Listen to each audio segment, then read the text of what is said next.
এখন আরেকটা কোশ্চেন আপনাদেরকে করি, সেটা হলো যে এই পৃথিবীতে কি আমরা নিজের ইচ্ছায় এসেছি নাকি অন্য কারো ইচ্ছে এসেছি? বলুন, নিজের ইচ্ছে কে কে আসছেন এই দুনিয়াতে? আচ্ছা, বিষয়টা খুব কমপ্লেক্স মনে হয় না? আমরা কেউই আসলে নিজের ইচ্ছে পৃথিবীতে আসি নাই, তাহলে কার ইচ্ছে আসলাম এই পৃথিবীতে? সন্দেহ আছে? সন্দেহ নাই। তাহলে আল্লাহ তাআলার ইচ্ছে যদি আমরা পৃথিবীতে এসে থাকি, তাহলে আল্লাহ তাআলার একটা উদ্দেশ্য আছে কি নেই? আছে। এখন এই উদ্দেশ্যটা কে বলতে পারবেন যে আসলে আল্লাহ আমাদেরকে কেন পাঠাইছেন দুনিয়ায়? হ্যাঁ, শুনি একজন।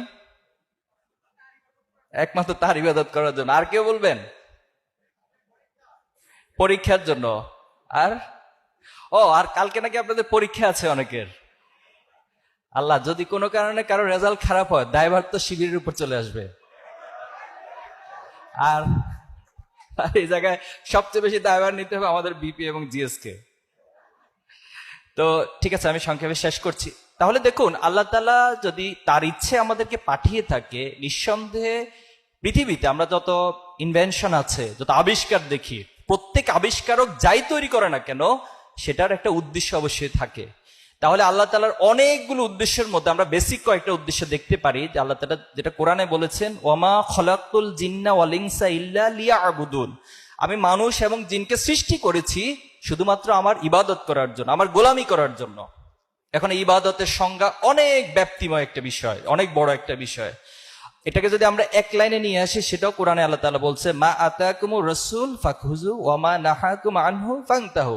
রাসূল তোমাদের কাছে যা উপস্থাপন করছে সেটা তোমরা গ্রহণ করো, আর রাসূল তোমাদেরকে যে কাজগুলো থেকে নিষেধ করেছেন সেটা থেকে তোমরা বিরত থাকো। এখন দেখুন, আমরা যদি আল্লাহর গোলামি করি, তাহলে এটা উপকারটা কার? আল্লাহর না আমাদের? আমাদের।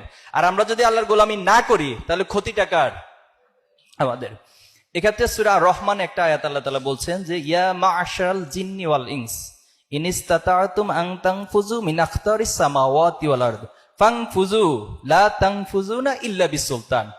যে হে মানুষ এবং জিন জাতি, তোমাকে সৃষ্টি করা হয়েছে আমার গোলামি করার জন্য। এখন আমার এই পৃথিবীর ব্যবস্থাপনা, আমার এই সিস্টেম, আমি তোমাকে যে ম্যানুয়াল দিচ্ছি, যে নির্দেশনা দিচ্ছি, সেটা যদি তোমার ভালো না লাগে, ফানফুযু, তুমি বের হয়ে যাও। এরপর আল্লাহ বলছে, লা তানফুযুনা ইল্লা বিসুলতান, তুমি বের হয়ে কোথায় যাবা? এই পৃথিবীতে যদি আপনাকে ঢাকা বিশ্ববিদ্যালয় থেকে বের করে দেয়, আপনি তো চিটং গিয়ে ভর্তি হবেন। চিটং থেকে বের করে দিয়ে রাজশাহী ভর্তি হবেন। বাংলাদেশ থেকে বের করে দিলে ইন্ডিয়া অথবা অন্য কোথাও যাবেন। কিন্তু আল্লাহর রাজত্ব থেকে বের হয়ে কোথায় যাবেন? পৃথিবী থেকে ছেড়ে দিয়ে যদি আপনি চাঁদে যান, চাঁদটা কার?